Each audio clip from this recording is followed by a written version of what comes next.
एक बेटा से कोई गलती हो गई थी। बाप उसे जब तराशता था ना तो उसे लगता था मेरा बाप कसाई है।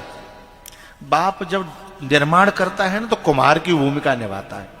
माँ जब निर्माण करती है तो कुम्हार की भूमिका निभाती है बर्तन को बनाने के लिए। एक बेटा सुधारते सुधारते भी सुधर नहीं पाया, बिगड़ गया और उससे गलत काम हुआ और जेल चला गया। लेकिन जब वो जेल चला गया उसे गलती का एहसास हुआ तो उसने जेल से एक कागज भिजवाया अपने पिताजी के पास।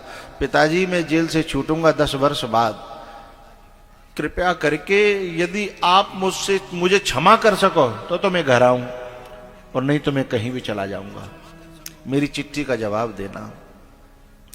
ऐसे उसने 10 चिट्ठियां डाली लेकिन कोई जवाब नहीं आया।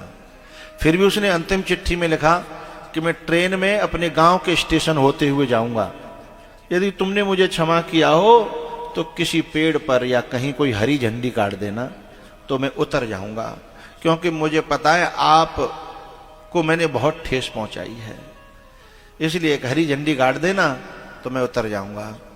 10 साल पूरे हुए रेल में बैठा। अब उसे डर लग रहा था, समझ में नहीं आ रहा था क्षमा किया कि नहीं किया, पर 10 साल बहुत होते हैं। गांव की याद आ रही थी, माता पिता की याद आ रही थी, गलती का उसने खूब एहसास उसे हुआ। जब गांव नजदीक आने लगा तो रो रो करके उसकी आंखों से उसे दिखाई नहीं दे रहा था, तो उसने बगल वाले को बिठाया, कहा इधर देखते चलना रे, खिड़की से मेरा गांव आने वाला है, यदि कहीं तुम्हें हरी झंडी दिख जाए तो मुझे बता देना। अब मेरी आंखों से मुझे दिखाई। तो जैसे उसका गांव आया, एक पेड़ को इशारा करते हुए उस आदमी ने बताया, सुनो सुनो भैया, झंडी तो नहीं है पर एक पेड़ दिखाई दे रहा है, देखो। तो एक पेड़ पर उसके मां की पूरी साड़ी लिपटी हुई थी, हरी वाली। वहां ट्रेन रुकी और वो उतरा। उसके पेड़ के पास जब वो गया तो उसके पीछे से उसका बाप निकल करके आया। बोले मैं झंडी के बराबर नहीं, मैं साड़ी से भी ज्यादा प्यार करता हूं,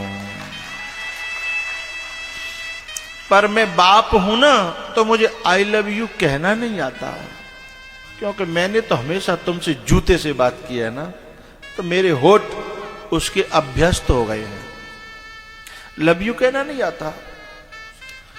बेटा पांव में गिर पड़ा, पापा सॉरी, मुझे क्षमा करना, लेकिन आज के बाद मैं ऐसा कोई काम नहीं करूंगा जिससे आपका सिर नीचा हो। चाहे बेटी हो चाहे बेटा, जो ये कहते हैं ना कि मेरी पर्सनल लाइफ है, मेरा पर्सनल जीवन है, मैं उनको कपूत कहता हूं। जो बेटियां हैं ना, जो ये कह करके छोड़ करके माँ बाप को रोते हुए चली जाती हैं कि मेरी जिंदगी का फैसला मैं करूंगी, लेकिन वो कुलक्षणी और वे कुलक्षणे लोग ये भूल जाते हैं कि तेरी जिंदगी तेरी दी हुई नहीं है, इस जिंदगी को देने वाला कोई और है, इस जिंदगी को पोषने वाला कोई और है। तुम अपनी जिंदगी का फैसला करो, कोई बात नहीं, लेकिन तुम्हें पता है तुम्हारी जिंदगी के फैसलों से कितनों की जिंदगी के फैसले जुड़े हैं।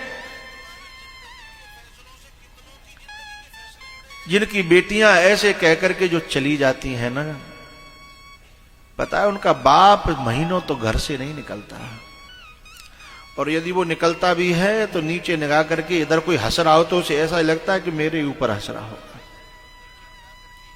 यदि कहीं से कोई ठहाके की आवाज आ जाए तो वो उधर जाता नहीं है, उस कांपता है। ये जीते जी की जो बहुत नरक जैसी जिंदगी दे करके जो अपने बाप को जा रही है, वो बेटी है। मैं उसके लिए शब्द प्रयोग करना नहीं चाहता, पर वो बेटी नहीं है।